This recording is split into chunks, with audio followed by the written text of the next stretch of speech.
Thank you. Oh, I thought.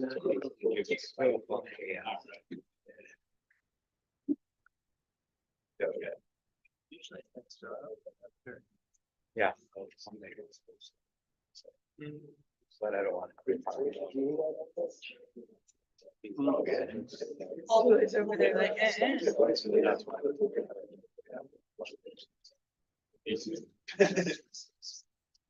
Makes sense. Here. Mhm. So you got wearing tops to Friday? I love it. Oh, I'm gonna put on a nice shirt. Yeah, Put on I a ain't going clean there. shirt. I ain't going there either. I'll wear a collar. I wanted to wear, yeah, when you wear a nice button down shirt, something like Jared has. Or Jim. Yeah.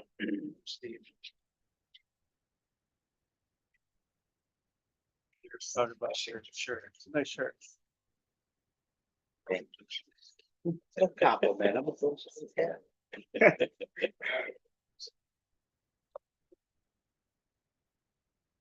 I'm sorry. You're doing fine. It's been a day today. You read me right.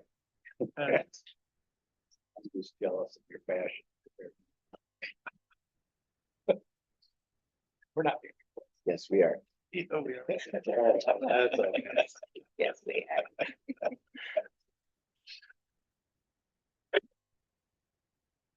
I'd like to call the Finance Committee of the Whole hybrid meeting to order and join me in the pledge, please. Allegiance to the flag of the United States of America and to the republic for which it stands, one nation under God, indivisible, with liberty and justice for all.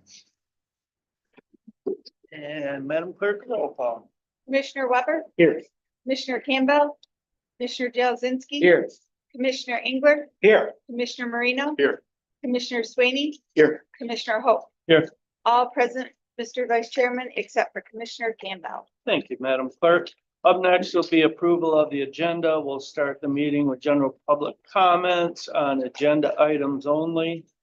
We have a presentation from Michigan State University Extension, Eric Karbowski, and MSU 4-H Program Coordinator Liz and Billy.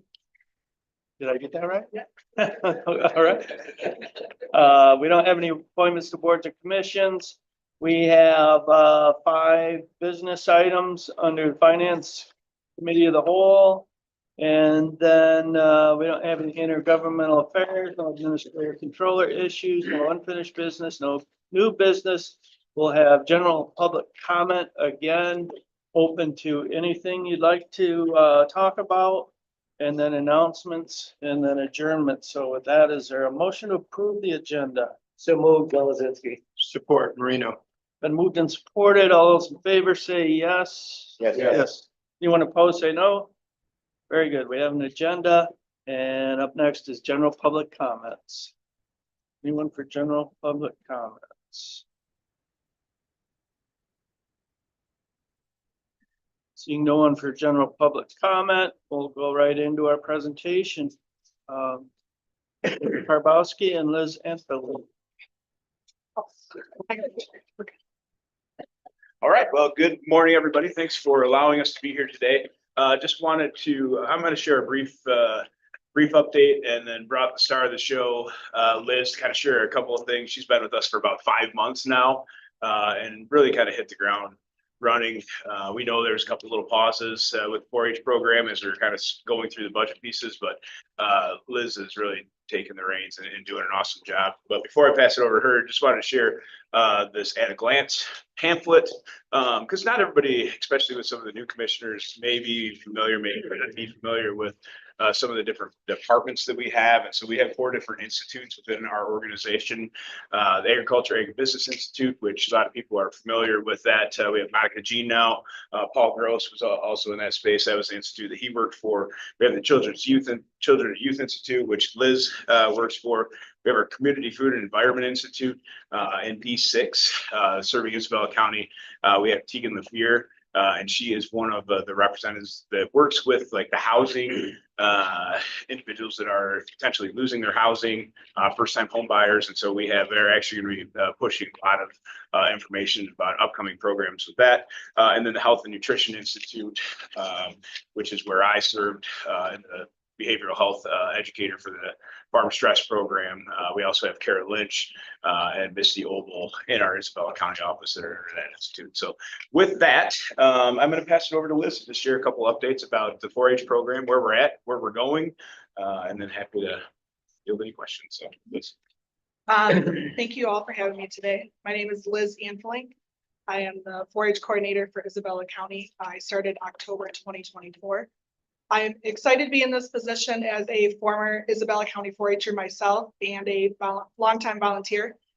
It's an honor to be in this position to continue to lead the program that helped shape me who I am today. Without 4-H, I wouldn't be able to do what I'm doing right now, which is public speaking. 4-H was a huge confidence booster for myself and also taught me responsibility and selfless. So this program to me is very, very important to my life. Just for the 2025 Isabella County numbers, our 4-H'ers, we have a total of 488 members. That means we have 488 youth in Isabella County ranging from 8 to 19 years old.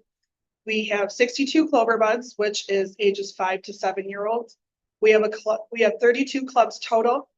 We have 292 volunteers between the gold and silver combination. So just to give you a little background, to be a silver volunteer, you have to go through an application, extensive background check, minimal volunteer training and onboarding.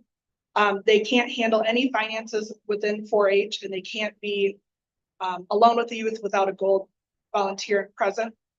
For the gold, you have to have an application, extensive background check, 3 reference checks, an interview with myself or an MSU extension employee, and volunteer training and onboarding. This process is very crucial to keep our youth and everything that deals with our youth safe. So things I've been doing since October, lots of trainings, and then traveling to introduce myself to Isabella County 4-H and all the clubs and what we have to offer within Isabella County 4-H and MSU Extension. Attending all the committee meetings, which means that's the horse leaders, fair board, small animal, 4-H council, shooting sports, and livestock producers. We did the Tractor Supply event for 2 weeks. So if you went into Tractor Supply beginning of December, you might have saw the 4-H table there. One thing I'm really proud of this last time we did it is we had someone at the table every day for at least 1 hour, which is usually a volunteer and a 4-H'er. So that was really awesome. Another thing is interviewing and recruiting volunteers. It's been great doing that kind of stuff because I get to learn more about the volunteers and what they have to offer or bring to the table.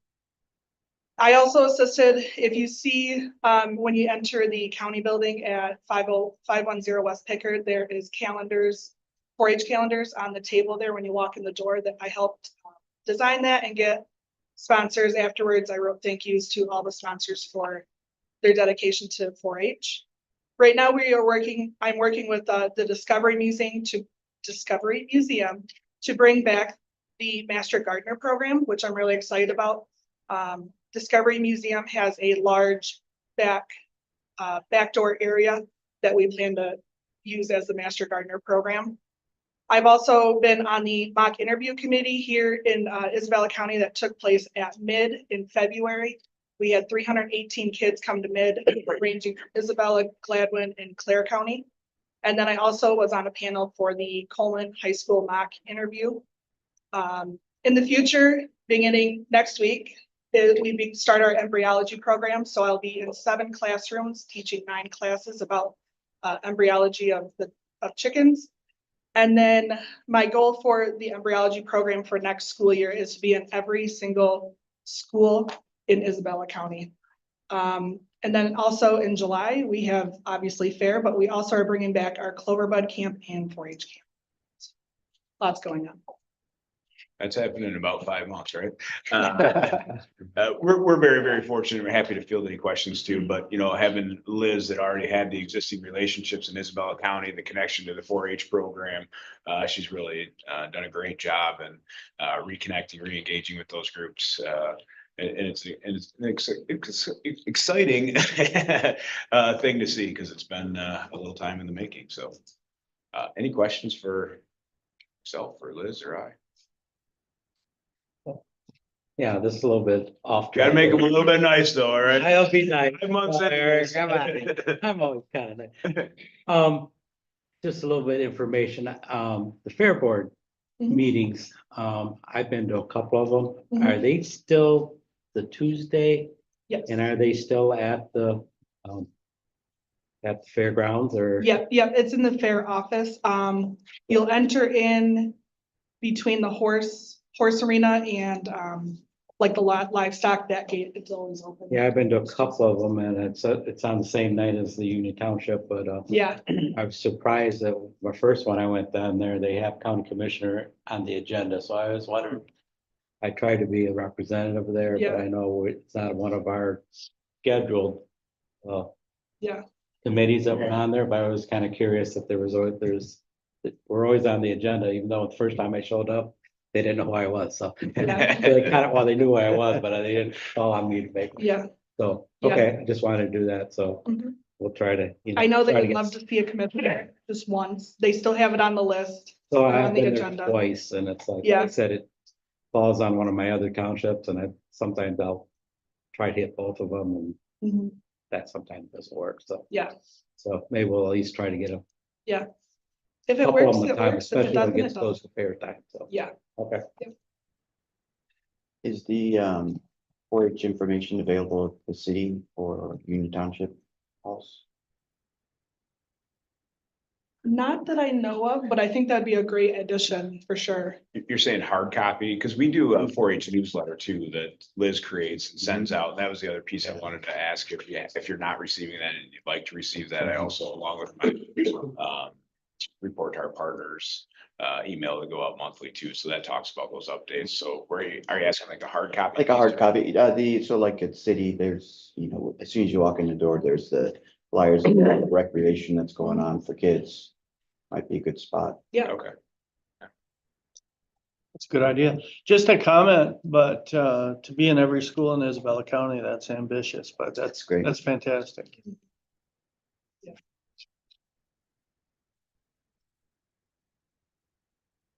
Okay, anything else? Thank you. Thank you very Thank much. you, guys. Thank you all. I appreciate it. Continued support too. Okay, next is committee reports, Finance Committee of the Whole. Item 1 is consider ratifying and placing on file a March 14th, 2025 invoice list in the amount of $329,782.89. The March 25th, 2025 invoice list in the amount of $308,659.81, and the adjustment list dated March 13th, 2025. And Administrator Smith, I see you're all prepared and ready to walk us through these. Ready. On your cover sheet on the March 14th list, you'll see the top sheet is the one with invoices greater than $5,000. Out of the $329,782.89, $153,314.23 are out of the general fund. And out of that, the big one was a payment to DTE for $134,736.73. And that was a refund of the escrow account for the Isabella Wind project from the Community Development Department. So we also had other payments made that were not related to the general fund, and I will take any questions you may have regarding this first invoice list.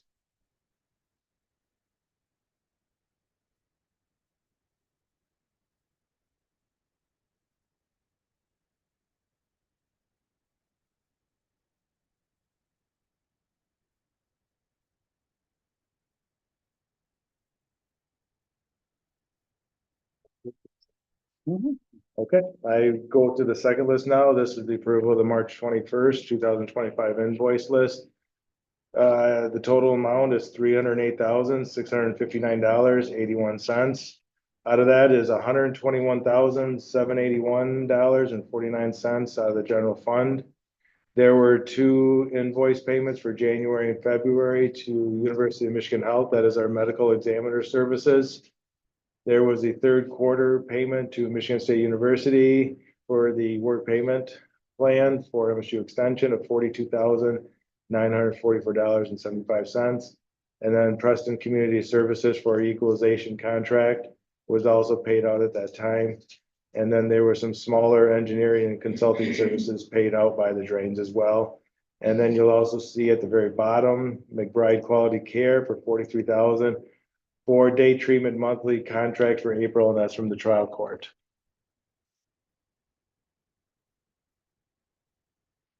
Just a real quick comment, because it's one of the ones I always watch, is I see the month before we had a childcare cost, and now it's off, so it's nice to see that that situation gets in there, because that's something we have no control over and we're responsible for, so that can get pricey, and it's hard to budget for, so.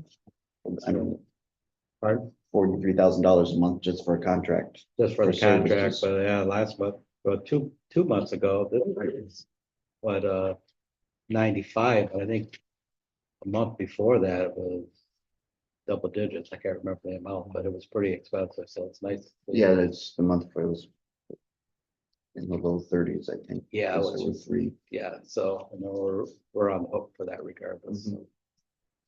So. We discussed this in Right. committee quite a bit. It was always one of my pet. Something we watch just because we have no control. It's hard to budget. You never know. Every year is different, so. It does feel like this year's been higher charges. It has been.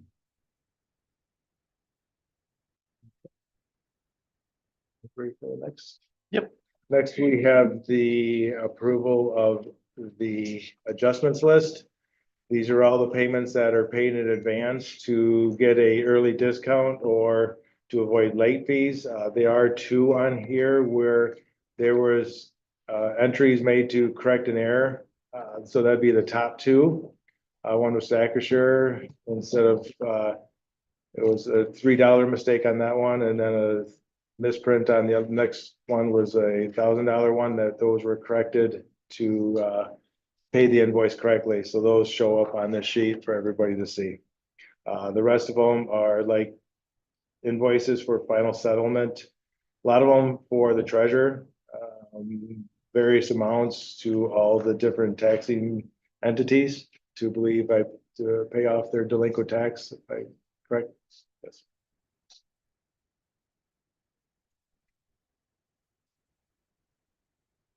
Questions on that?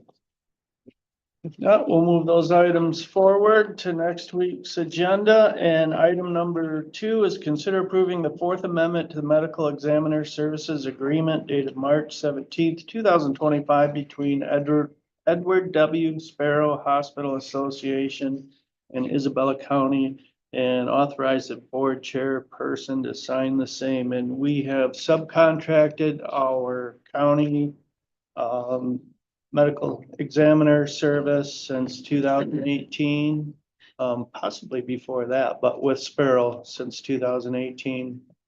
Your bigger counties will have their own county coroner. Isabella County, we don't need a full-time person. So we subcontract with Sparrow Hospital. They were recently bought out by U of M, but it didn't change the service too much when they did that, so. What you'll see on Amendment 4, this board had signed Amendment 3 on December 3rd of 2024, which basically was a 1-year contract for fiscal year, for calendar year 25. Subsequently, the Edward W. Sparrow Hospital Association sent us a 4th amendment to this, which simply adds, if we were to look under the 4th Amendment under 1A, conduct autopsies within 24 hours of a body's release from the scene of death, except on Saturdays, Sundays, and contractor holidays. They added Saturdays to that. And then under B, they added Saturday under to make the preliminary autopsy findings available no later than 9 a.m. of the day following the autopsy. So they added Saturday into both of those sub provisions, but the dollar amount remains the same. Any questions, comments? Yeah, I think it's in the second amendment, page 3. Is it the one that we got on here? Is this what we had before? If you look under the third amendment is the one right here, that is the one that you most recently adopted in Okay. December of 24 So the for other, calendar the year other 25. amendments are gonna be They're all in there. subsequent, yes, they're all, yep, they're all. I just was right here. wondering because they had the invoice where they sent it in the second amendment, but that the new amendment supersedes that. Yeah, correct? there wasn't a pricing amendment, it was just Well, they just had for McBoy yeah, to do the contracting on that. Yeah. So, but this, everything is supersedes it, correct? yes. Okay, I just want to make sure that that was correct. So, okay. Does this preclude any exceptions, say if the sheriff requires autopsy? I don't believe so. Doesn't that seem like that would be? Not under this Yeah. contract.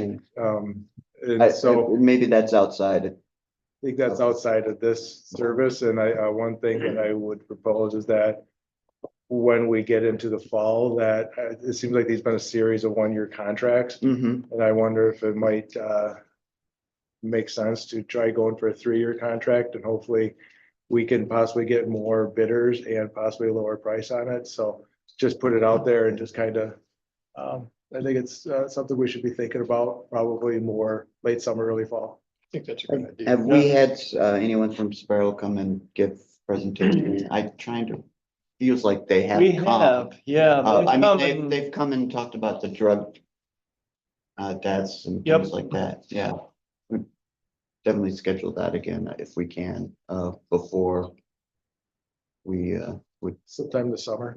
yeah, They give us their annual report. yeah.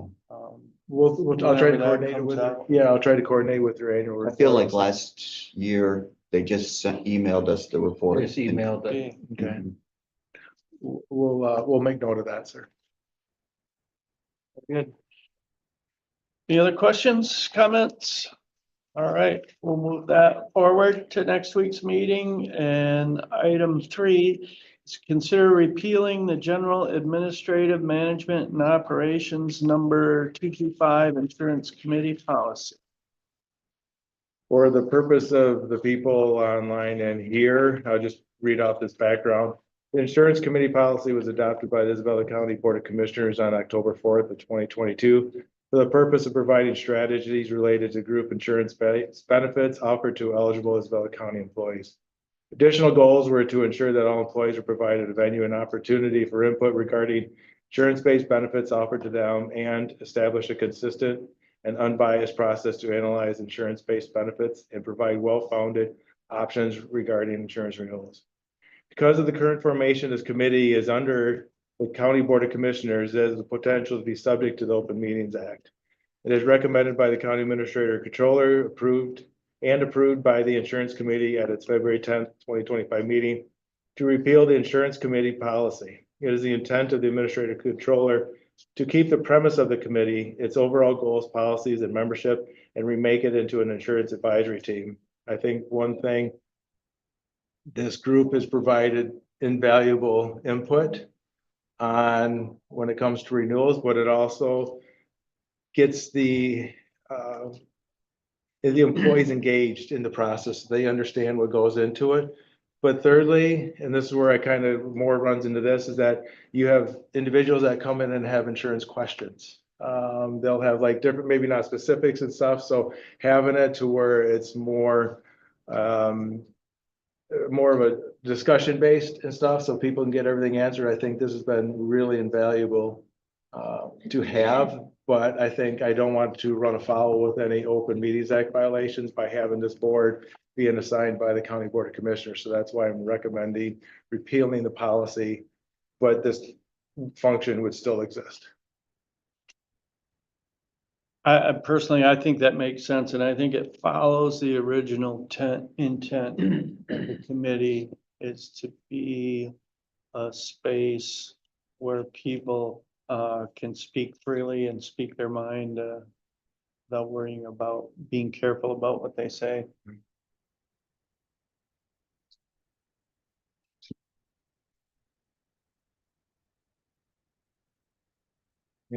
Okay. Any questions on that? We'll move that item forward then. And item number 4 is consider approving the letter of support for strategic management's broadband equity access and development, or BEAD, grant application in Isabella County and resolution number 2025-02, and authorize the board chairperson to sign the same. What you'll see is quickly on this is that you have, one was a letter, because I received 2 items. One was a letter that would be signed by Chairman Engler, and then another one was a resolution typed out each way, so it'd be up to the board's discretion. If approved, would they want to do the letter or the resolution format on that? Was it Chairman, is it the one that you sent? Yes, To me? yes. So, yeah, and basically what it does is allow us to be involved in if there's any grant money for the broadband expansion, so. I guess it's a letter of support or resolution, either or, so I guess you could argue which one has more impact. Yes. Yeah, Sorry. I'd go for the resolution. I think that does have a lot more impact. Plus, other counties see it, Max sees it. You can send it all around, for a template for other people doing it in maybe their area. More impactful, I'd say. Okay. That sound good? Anything Devin? else? Yeah, we can't really make a resolution, or we can't do anything at this meeting, but it'll be put on for next. Right, meeting. so you want Right. so we'll just put the resolution on for the next Resolution on meeting there. and not the letter, and then we'll get it on formal letterhead, stuff like that. Okay. If there's any, So, if anybody has any problem with the wording, we got a week to look at, or Yeah. a couple days to look at it, so, but it's pretty standard, Mhm. just, yeah, that we support it, and that we want it, if there's any grant money available, Isabella County wants to be available to access those, so. Okay. I assume that the meeting will be sending the resolution and a letter anyway to the department. After next week's meeting. Yeah. Yep. Yes. okay. Any other questions? Comments? Hearing nothing further, we'll send that to next week's meeting. And item number 5 is consider approving the application from Joel Hoffman to be seated on the Heartland Material Management Planning Committee. Good morning. Good morning, sir. From our meeting last Friday for our Heartland MMP, we found that we still had one area that we were lacking a member for. So we're bringing this forward to be able to place Joel Hoffman. He actually is a representative from Granger onto the committee as well. He will represent the Heartland Group itself. It will not be a voice as far as Isabella County, but it'll be a voice for Heartland MMP Group. So you guys have already placed or seated or I should say seated, but you've already put on file the MMP group as it was. We have 3 members of that board already there, but we just needed to add 1 more to be able to make sure that every one of the counties has the representation that it needs.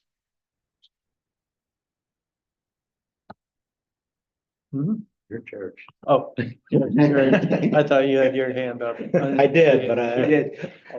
Go ahead, sir.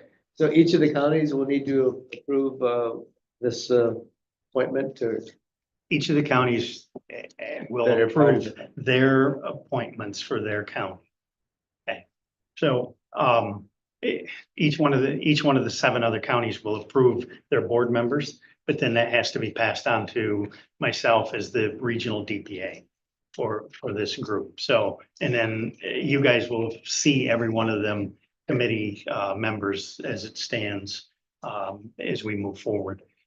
We was hoping to be able to seat the committee last week. We did not, on Friday, we did not have a quorum to be able to do that. So, So this appointment's based on DPA appointment? yes. Well, it's based on membership needed for the MMP. There's in the additional sheets that you'll see here, there are certain requirements as far as positionings on that board that needs to be put in place whether it's a material hauler, a manager of, somebody that manages business, Business. as far as for MMP process, whether it's a landfill operator, a material recovery facility operator, all of them things have to be met criteria wise for the state of Michigan. Keeping in mind that all of this stuff has to do with the amendment to Part 115, which got signed into law, was amended in December of 2024. So that process changed everybody's, what every county right now has is a solid waste plan. Every county has to change to a material management plan. In a solid waste plan, basically a simple explanation, solid waste plan meant that every county needed to know where material was going, or you had to have landfill capacity is really what it amounted to. For material within, for X amount of residents within your county. You had to be able to make sure that we were under contract or at least have signature accepting any material coming out. With Isabella County not having a landfill, we have to make sure that we had capacity. Our capacity as it stands right now is at White Pigeon, which is in Standish area. And with us having no intention of, that I know of, to put a landfill in place, this is just a way as we continue to move forward to making sure that material is not sent just to the landfill. And that's the requirements by doing a material management plan is that they no longer want to make sure that there's just capacity to landfill. They want to be able to make sure that things are going to recycling, things are going to composting area. That's one of the add-ons that they've done when it comes to material management planning. They want to be able to make sure that like construction waste, if there's any usable material in there, they want it sent to a repurposing facility so that it could be used again. So it's basically trying to manage resources. And that's the idea behind it, is to manage resources instead of just sending everything to a landfill. It's going to shall be longer. Oh, Go ahead. okay. I just have a couple of questions about the, board and its makeup. So first of all, how many would be on, make up the final board? What we've decided is that each county will have 3 representatives. And that's what we're trying to get everything finalized on. So, and then this will be the add-on. So there'll be, with the 8 counties, you're going to have the 3 representatives from 8 counties. And then you'll have 1 other person that'll be added in with Joel Hall. Okay. And then, so 3 reps from each county, do we have the diversion refuse reduction facility operator or the environmental interest group filled? Yes. We do. Okay. And so those would be filled by other counties? Potentially, yes. As it stands right now, yes. They are. How many positions do we have filled? As it stands right now, we have everything filled that is a requirement by the state. And that's. Do you know how many? You didn't have a quorum, so I'm assuming you have 12 or less. Right. Okay. Yes, as it stands right now. So Okay. we have a couple of counties that, I'm working on it. well, and I guess to give you a little bit better explanation on some of this, please understand that the state really didn't help us when they went from telling us a year ago that, every county is going to get $60,000. If you're working together, you're going to get $70,000 to work on material management planning. Mhm. And then they announced come January of this year that, well, it's going to be reimbursable. So what it's done is just put us in a position that now we're going to, and we've been talking with Eagle representative on this all along. One of the things that we've got to do is we got to go back and build back all the labor and everything, at least from October 1st up until present. And they've approved us to be able to do that. Now it's all the accounting that needs to go into that to be able to make sure that we can get funding. But the comment that I've made to every one of the other members on that board is that in doing so, we have to do a projection for this year's. I've told every one of them that the projected budget is $60,000. Because originally that's what we were told, was it was gonna be 60,000. And if we don't put a projection in there for that amount of money, it's like everything else. If you don't use it, they're gonna keep it. And realistically, as we move forward, we get to a point where the committee's seated, we get a work plan turned in and approved, we can start asking for reimbursements. We have to have all that done first, but to be able to, one of the biggest things that we're gonna end up doing dollar wise is gonna be asking for or doing an RFB for somebody to write a material management plan. And that's not gonna be cheap. That's gonna end up, I think I've seen 2 or 3 counties that's working alone, and their material management plan that they've contracted was 80 grand. So, if you're getting 7, and I don't know whether that $80,000, without really digging into it and asking them questions, I don't know if that $80,000 is for 3 years or whether it is for 1 year and they're gonna spread that over a 3-year period. But the thing of it is that anybody that might have interest in these plans are most certainly in the same know that we are, that the state's gonna give $60,000 or 70 if it's a multi-county. Everybody that has interest in bidding knows that number, and they're gonna be right there at it. Because we're gonna take as much of the money as we can get out of it. The biggest thing out of it with us working as a group,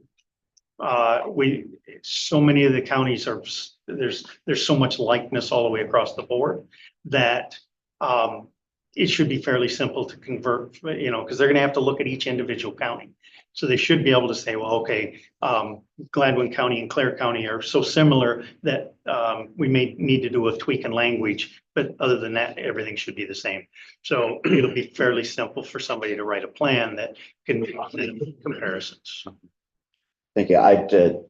Specific questions. I'm just trying to identify where we are in the project or planning process that is required by the state. Yeah, we've had to file for an extension on sitting the committee because, like I said, part of what's happening is that we have counties that are, in which I have indicated that we need to kind of slow draw this to make sure that, okay, I'm trying to put pressure on Eagle and I'm working with the rest of the state's DPAs to try and put pressure on Eagle to see whether we can try and get some upfront money on this. Even if they would give every county 10 grand to start with, at least you have some money to be able to work on some things. But with us not having any money, now we end up having to dig into the minutia of it. And we're going to go back to accounting and say, okay, I need to charge my personal labor, my operations specialist labor, my education grant writers labor. And then also I'm charging the accountant's labor to the state of Michigan because she needs to go back and do all this for us. So, everybody on the committee is like, well, this is ridiculous. We know it is.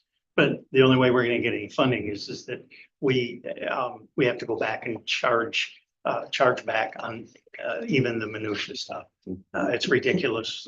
That's why I say if the state would have been more forward and give us some money up front, we wouldn't have gotten and wouldn't have went down this rabbit hole. But that's where we're at with it. I really appreciate you taking the lead for the county on this. I'm sure it's an endless rabbit hole of people to contact and go betweens.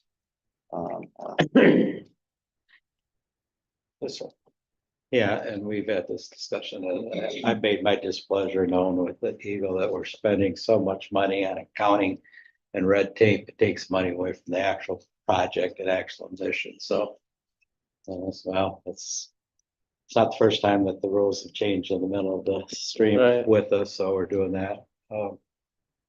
One other comment, you were asking about the slots or one person in there. Like I was appointed, but I could actually fill 3 slots, so I could be an official, or else I could be my year's conservation district, could be an environmental specialist, plus I'm a business owner. So hopefully we'll fill all those slots because that's a requirement we have. That was one of the things that the state did tell us, that give us a little bit of leeway with it, because there's so many different slots that have to be filled. It doesn't have to be one person for each one of them slots. Because my conversation with Eagle was is that hey, everything that you're requiring me to have here, we could have with the group that we have, we could have 60 or 70 people on a committee. And that's undoable. It really is undoable. You'll never get a decision. Or get Yeah, that many people together. I've chaired a board of 17 and that was difficult. With that many people in there, you can divide into subcommittees, but yeah, they make meetings really long, so it's hard to manage that many people, but So all this red tape and accounting that's coming from the grant that we originally got, that was, No, no, no. Completely different. The original grant, just to, so that you understand, the original grant application was for infrastructure, yeah, to work on building of the additions on the facility. And so that everybody's aware, we did get a final on the, from Union Township. So we have a final site approval, which now we can move forward with the releasing an RFP. So That original grant was how much? Refresh my memory. it was 900,000, I think, is what the total was, because we had $225,000 in matching funds towards that, which give us a little over 1 million. and then we got a separate grant.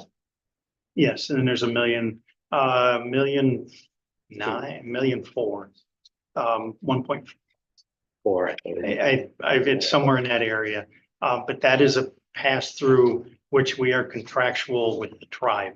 The tribe's the one that applied for the grant because it was through Region 5 for Indian tribes within the United States could apply for infrastructure grant funding. So the tribe, along with us, applied for that grant funding. And so the tribe is going to use, I think, around 300,000 of that. And that was a $1.5 million grant total. And 300,000 or 400,000 that they were going to use. The rest of that then is contractual to us to be able to use for equipment that would go into the facility once the building has the additions done. that was through the EPA, so. Right. Yeah. And that was EPA money, not Eagle. Yes. I see that Joel Hoffman is an employee of Granger, and I'm pleased to see that we have the private sector represented on the planning committee.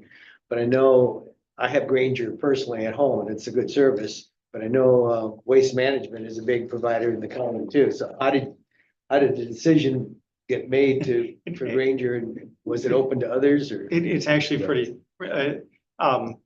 actually, Waste Management, Granger and GFL are all going to be represented on the committee as it stands. So Because they all. through different represent counties, 8 counties, okay. so. Because of the large area that we're encompassing, every one of them that had interest, I even reached out to Republic Services and nobody returned information on whether they had interest in being on it. Claire is being represented by GFL and also Waste Management, both of them. So they are represented in that area. So there's at least 3 major haulers on that. thank you. Yes, sir. Yeah, I got 2 questions. One is, I see that on the checklist there's representative of environmental and interest group. That's what I'm real concerned about. Do we have any of those? I think that would falling, and I can't remember whether that was under Midland or exactly what county, but there is representation for an environmental interest group on the Do you committee. know what that is? What group that is? Off the top of my head, I do not, sir. Okay. I can get that information. I can email it to you. if you'd Okay, like. thanks. I appreciate that. There's another question in that is, what about the part of part 115 that said, if you're a municipality over 5,000, curbside recycling will be required, plus there's a financial incentive to doing that. Is that still happening? The last part of what you just said falls into everything that I've just talked about and the way that the state has made it so sticky. When it comes to, is that part of what's gonna have to happen as we move forward as a state? Yes, any city over 5,000 it is gonna be a requirement to have curbside recycling service. I think that's great. How that moves forward, we'll be able to figure all of that out as we move through the material management planning side of it, but that is part of the requirements for the state. Thanks. And I know Isabella County, as it stands right now, does meet that requirement already, with us having curbside. Well, I'm just concerned because a lot of the counties that we are with, especially up north, don't have any kind of thing. Well, Recycling. but also keep in mind that most of the counties that we're involved with, they do not have a municipality that has over 5,000 residents. So they're not required. Oh, okay. They will not be required. That would be like saying that if Isabella or, if Shepherd has curbside recycling, but it's part of Isabella. So would that meet the requirements? It would technically. So if the city of Mount Pleasant didn't want to have it, they wouldn't necessarily.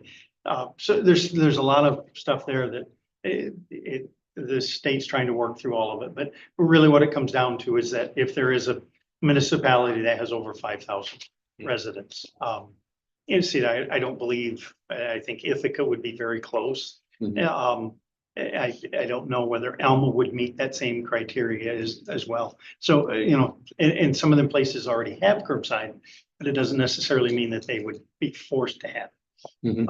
Because if they don't meet the requirements of population wise, they wouldn't have to. Okay, thanks. Yes.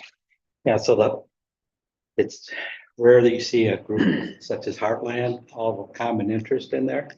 And we got a representative, Mr. Hoffman here, and me and Director Borton have been to their facilities, been to waste facilities, but their knowledge and expertise in the future and what's going on there, I know very impressed with their methane reclamation process, and they're turning that into electricity, and how they're looking in and wanting to get into recycling and do that. So having all the group, so they're not fighting against each other, but everyone with a common goal. I said it's very rare to do that, to keep that group together, would benefit all Central Michigan, and so still optimistic. I said state keeps throwing roadblocks in us, but the group is very dedicated to the goal going forward, and we'll get there. Oh, I just want to say, yeah, and I just want to point out to the constituents that all along this process, there's been really good financial incentives with grants and companies interested in diverting things from the landfill and would be willing to fund these things and invest in these things. And it's really going to be a great asset to our region. So, go ahead. I know the county has experienced how you do things wrong. We have a landfill that's been capped, and I think we spend $40,000 a year. Tim might know on there, the drain commissioner maintaining that, so be able to do things right and have control of it, but we're still dealing with that landfill, which has to be monitored and very expensive, and that's kind of the way you do things wrong. So going forward, it's nice to have a group that's determined to move this process forward. So we've got Gratiot, Isabella, Clare, Midland. What are the others? Osceola, Ogama, and Mecosta. Mecosta, I have to write it down because I get. Yeah. We need to have an acronym. Yeah, there's a block of 6, and then you have Gratiot. So you have Midland and Gladwin, and that block of 6. So there's 4 other counties then to the west, and then you have Ogama and Gladwin that are outliers. Any other questions? Comments? Okay. Thank you, sir. Thank you. Thanks. We will move that item to next week's regular board meeting. And that will close out the business section of the committee of the whole and bring us down to general public comments. Anyone for general public comments?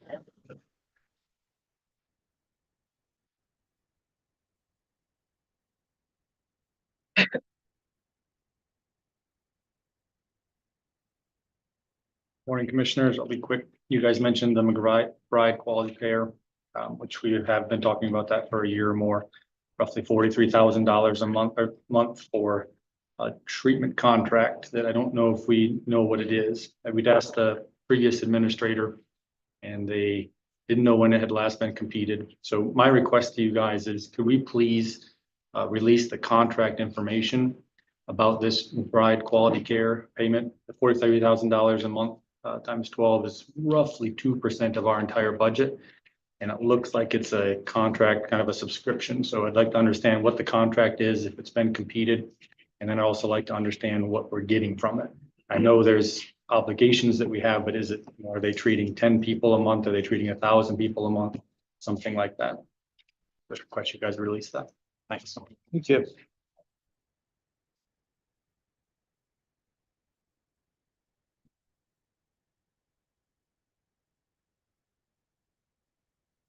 Thank you all. Couple of questions. I'm wondering if we still have employees that are working out of a garage. I'm also wondering if we've added any road patrol back yet. I hear a lot of discussions taking place, and those are two things that I am seldom hearing anything about. I've heard a lot about the Heartland recycling management, and I've also heard about MSU extension a lot today, and other grants that the different departments are looking for. So you've all asked the sheriff to readdress the budget, but have you all readdressed the current budget that we're operating on? So I'm sure you all correct me if I'm wrong, but I'm just gonna read some things here publicly that I've looked at in the budget. First of all, Department 684, the Human Rights Committee. We do not need to have a Human Rights Committee. And I'll tell you what, if you guys want to have somebody that you can address your microaggressions to, we have a state and we have a federal government that you can do that. But we're still spending $3,000 for a committee that we don't need. Currently, I see that we do have road patrol, though. I want to point this out in the current operating budget for $68,000. I also noticed that under the Commissioner Health Insurance, you're all having $105,000 spent on health insurance. Now, as not just part-time employees, but very, very part-time employees, I believe that would make you the only part-time employees in the county that receive health care. Furthermore, under the Board of Commissioners, we're spending on dues and subscriptions $58,000. Maybe there's a good reason for that, but I'm confused by this when I look at other departments. Those budgets, for example, the administration department is budgeted for $900 on the same. The clerk's budget is for $600 on the same. The trial court is for $7,500 on the same, and the sheriff's department for dues and subscriptions is for $1,000. So just again to reiterate, dues and subscriptions in the current budget for the commissioners is $58,000. The Department of Public Health, just a miscellaneous department, is $5,000. There's another one for mental health that says miscellaneous. Nothing else is under that. That's $216,000. And then Department 655 for child protection literally just says miscellaneous with nothing else. That's $5,000 that's on that. We talked a lot today about Department 710 MSU extension. Do not get me wrong. Everybody supports the money being spent on the children. However, again, we have employees working out of a garage and we do not have road patrol, but we've been able to budget $185,000 for MSU extension that supports 455 kids. So again, that's great, but where are our priorities? Then we have Department 703 for community development. I do not believe that this is actually by law that we have to have this, but just to throw this number out, that's $328,000. And then I do have a little confusion under Parks and Rec because it shows that the revenue coming in is $830,000, but the expenditures are $463,000. So again, you guys have asked the sheriff to go through his budget. Have you gone through the budget? Thank you. Thank you. Anyone else, general public comment?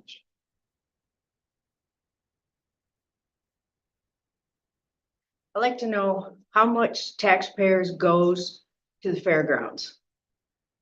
I want to know the exact amount and how come everybody in the county who is a taxpayer is not allowed to use it. They pick and choose who can use the fairgrounds. I want this detailed. And who is authorized to tell what taxpayers can use the fairgrounds? I am all for 4-H'ers. I was a 4-H'er. I think they should be allowed to use it. But why can't everybody use the fairgrounds? And they pick and choose and tell us it's because of traffic. Have you been there during fair? I want to know why they can pick and choose. We could be using that fairground. Thank you. Thank you. Anyone else for general public comment? Okay, seeing no one else, announcements. Commissioners, anybody have any announcements?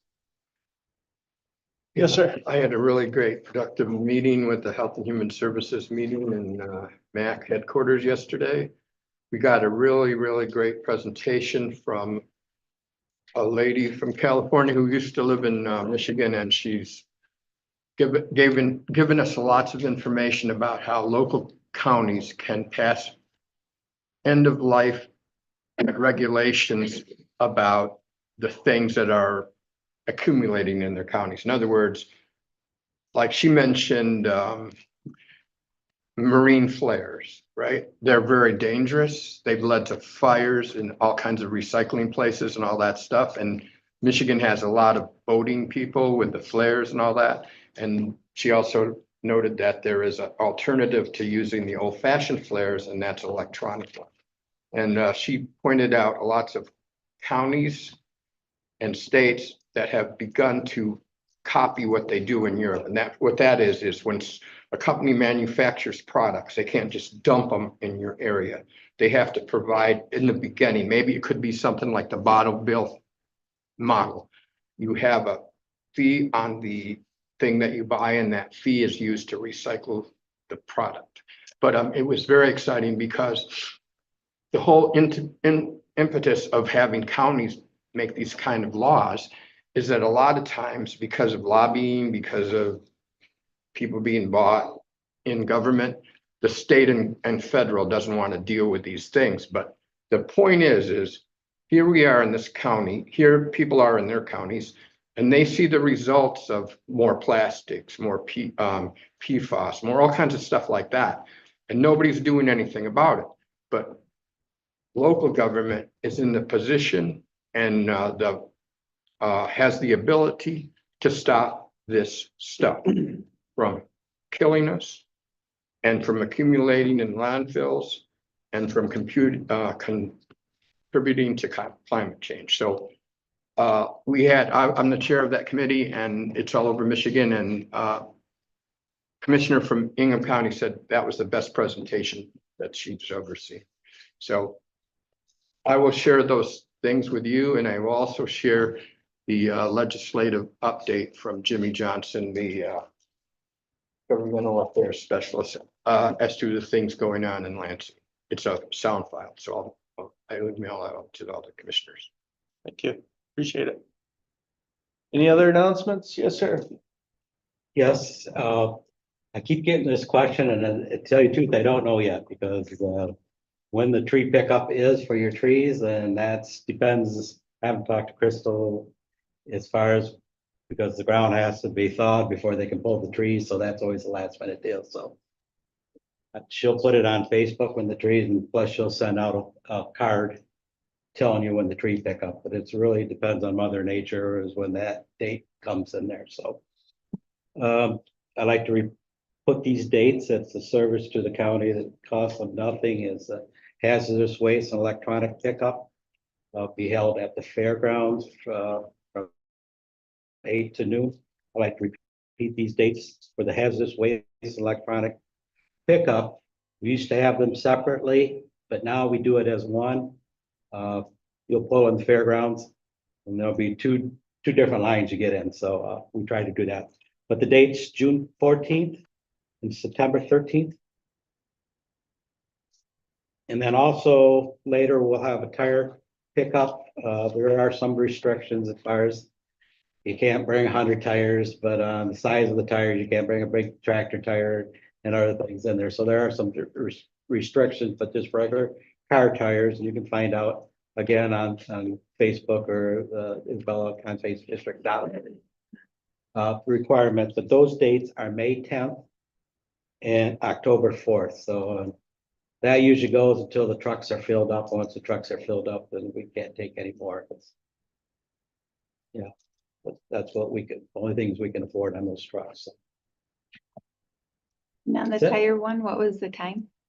Same thing. It's Same. usually 8 o'clock until they're full. Usually it doesn't go to noon. I keep thinking that we got all the tires. Same with the electronic waste. I'm surprising. We used to get the big heavy TVs. Now we're getting all the flat screens. So everything seems to be a throwaway. That's progress. And they are trying to recycle. That goes to a company that tries to recycle some of that material. So I'm not sure. It usually goes to like Hewlett Packard or one of those groups. So it goes to, so. Okay, That's it. thank you. Any other announcements? Okay, is there a motion to adjourn? So moved. Reno.